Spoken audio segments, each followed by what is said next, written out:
Hello, Charles County. Welcome back to another episode of Let's Get Fiscal, a chance for us to talk about all things related to budget and finance here in Charles County, Maryland. We're really excited to be introducing the Fiscal Year 25 budget. It has officially been passed. We are moving forward with it.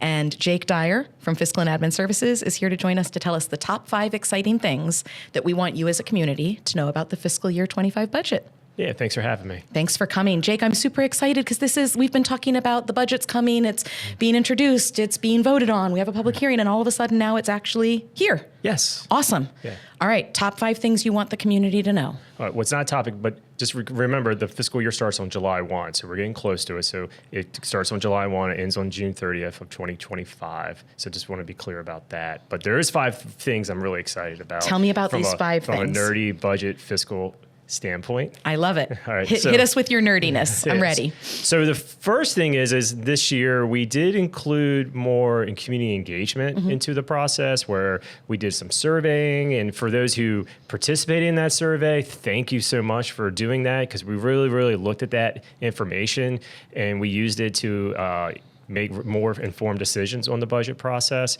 And we also did more outreach. We attended town halls that spoke on the budget, and we did a lot of these fiscal conversations and these short videos to talk about the budget. So that's probably the most exciting thing that I'm proud of, is that we are focusing more on community engagement, and definitely are going to keep that into the future. So if you did not have a chance to participate in our survey, please look out for it during the next couple of months, and please participate, because your voice is being heard into the budget process. Excellent. And as we dive into number 2, as we go down this list, you're going to hear a couple of times where that community engagement input really got used, yeah? Yes, beautiful. Definitely. All right, number 2. Number 2, one thing I'm really proud of, across the state and in town and municipalities and all across, is that everyone is seeing, property tax assessment increases due to the housing market and so forth. But we were able to weather the storm, unlike other neighboring counties and so forth, is that we did not need to raise any taxes to cover our budget. We were able to maintain the same tax rate as it was the year before to fund our fiscal year 2025 budget. And this is really exciting. And one of the ways that we know, I want to offer you a pat on the back of, this is why we get such good ratings about taking care of our money, right? Because we're making smart fiscal decisions that then have good impacts on future years. Is that an accurate statement? Right. So we did weather the storm by utilizing some of our reserves to not have us raise any taxes, because the last few years we were able to build those reserves into our general fund for these kind of days. That's awesome. What we did. So for this fiscal year budget, I'm really proud to say we did not have to raise any taxes to fund our budget. Beautiful. All right, number 3. Number 3, again, taking into the feedback that we received from all the community engagement, one piece that we were able to do is we were able to provide $12 million or so to the Charles County Public School System. And I would say, I know we did not fund their entire request, but in a year when we're not opening up a new school, I would say it's probably the most we've ever given them, just to fund their day-to-day operating budgets. We also were able to provide more funds than the state was able to give them. So just a real quick for the school system is half their revenues come from the school, from local funds, and half of it come from the state. And this year we were able to provide more than what the state could provide to fund their operations. I'm glad we can keep our schools well funded. That's a win for everybody, right? Correct. Excellent. Another piece, by doing these community engagement tools, we heard you. One of the higher priorities was crime prevention. So we were, in this year's budget, we worked with the sheriff's office to find a way to fund 10 new sworn officers in the upcoming fiscal year, which is probably the most we've done in a long time with no grant funds to cover it, which Beautiful. I'm really excited about. So we got our schools, we got our sheriff's office. Yes. Okay. Number 5 is exciting because it's the work that I do. Right. So tell us about county government. What happened with county government in the budget? So with county government, again, that only makes up about 15% of the pie. So just talk about county government. As a recap, the school system gets about 50 cents of your dollar that goes towards the budget. The sheriff's office is 25% of the dollar, and county government's about 15%. But within the county government budget, first thing, I'm always happy to say that we're able to provide increases to our hardworking staff, which is super exciting to do, especially in times where costs are rising throughout the area, and as well as we have some potential in the future revenue shortfalls come from the state and so forth. So we were still able to provide our hardworking, dedicated staff with salary increases. And am I correct that this is amazing both for the staff that have already given so much time to Charles County government, but also makes us for recruitment, this makes us a desirable place where people want to work so we can keep pulling new talent into the county. Yes. Is that accurate? Yes. Excellent. Yes. Okay, so good news for our current staff, great news for our recruitment. What else? Yes. Also included in the budget is we were able to increase our staffing for our emergency services department. We were able to include funding for a new EMS crew. So that our number one priority is we want to make sure when anyone has the need to call 911, we want to make sure someone answers the call and can get to you in as fast and safe as possible. And by us increasing more staffing in our EMT, that helps us achieve that mission. That's beautiful. And another thing you got from community engagement, right, was we heard repeatedly through the community, we want our community to feel safe. Yes. Gorgeous. Okay. What other good news? Another good news is we were able to increase our staffing in our Recreation, Parks, and Tourism department, as well as our Community Services department. I lump those two together because both areas' focus is serving recreational and leisure activities for the population. So Recreation, Parks, and Tourism, they focus more on your youth and adult services, but also under Community Services, they focus a lot on your aging population.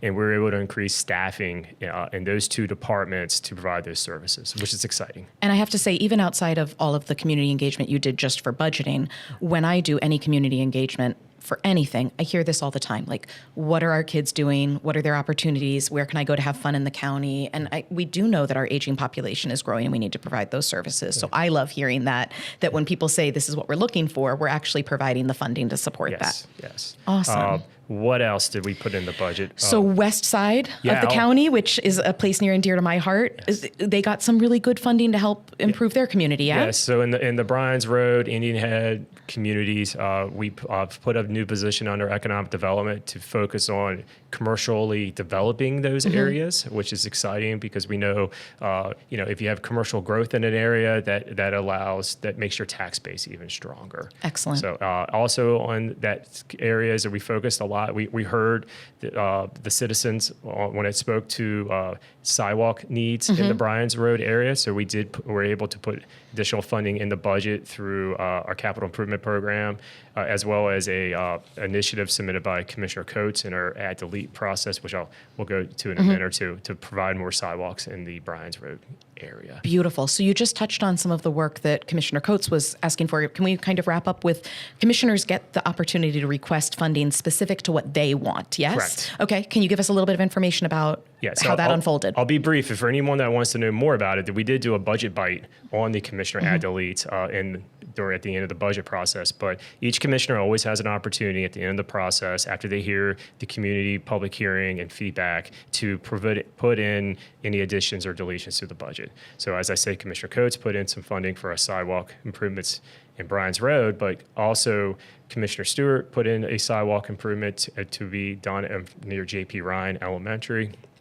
In addition, Commissioner Bowling put in additional funding to do a collaborative community outreach program. I probably butchered the name. You probably know it better. No, it's a collaborative community improvement. You nailed it. And it's one we're really excited about because we're going to be through the county asking people what they really want improved in their community. So I love that. Correct. So it's really just seed money. And then once we hear the community feedback, then that will probably result in another budget or so to do that. Beautiful. That item.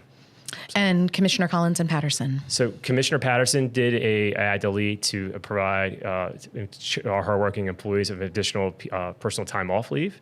And then Commissioner Collins put in funding for some additional positions for Recreation, Parks, and Tourism. Excellent. It's nice to hear the diversity of those gives, so we know kind of that we're touching all different parts of the community, our staff, our outreach, different areas. Yeah. Beautiful. Yeah, and another thing to touch base, because I kind of was just focused on the operating budget, but our capital improvement program budget, which provides funding to the school system, College of Southern Maryland, as well as county government. One thing I'm really proud of is that we're starting to plan to make La Plata High School bigger to accommodate growth that we're going to be seeing in the La Plata area. So we're going to do our best to accommodate that growth. And as well as one thing that we heard at our White Plains Golf Course is that the golf cart path has never been repaved before. So we were able to secure funding to repave that path for our golfers. And we're also putting funding in recreation parks and tourism to start making bathroom improvements at our various county parks. Excellent. Jake, do you want to know how I know you're a budget nerd? Why? Because I told you could only talk about 5 things today, and you slid in, I think, 6, 7, 8 really quickly. So that's how I know that you're a nerd about budgeting. And what's really nerdy is I was doing this from memory. That is, that actually, you're right. That's now it's, but you're our budget nerd, and we so appreciate the work that you give for county government to make fiscal and admin services so strong and make sure that our budget both protects us financially, but also really gives the services and operations to our community that they want and need and deserve. So, Jake Dyer, thanks for being here with us today to talk about the great work you do. Thank you. And thanks for doing the great work. Thank you so much. Thank you so much for tuning in. If you heard Jake talk about topics that you have more questions about, you can always go to previous episodes of Let's Get Fiscal to learn about the capital improvement projects and the commissioner-driven projects. Don't forget to go back and check them all out. And we'll be joining you again with more episodes in the future to talk about all things Let's Get Fiscal in Charles County, Maryland. Thanks so much. Take care, stay safe, and stay engaged. For more information on Charles County government, visit our website, www.charlescountymd.gov. You can follow us on Facebook and Twitter, and subscribe to the county's e-news. Also, don't forget to sign up for our text and email alerts through the Citizen Notification System. You can watch CCG TV on Comcast Channel 95 or Verizon Fios 10, and we're streaming on Apple TV and Roku devices. Just search Charles County Government. You can also subscribe to our podcast wherever you get your podcasts by searching Charles County Government. And don't forget to subscribe to our YouTube channel,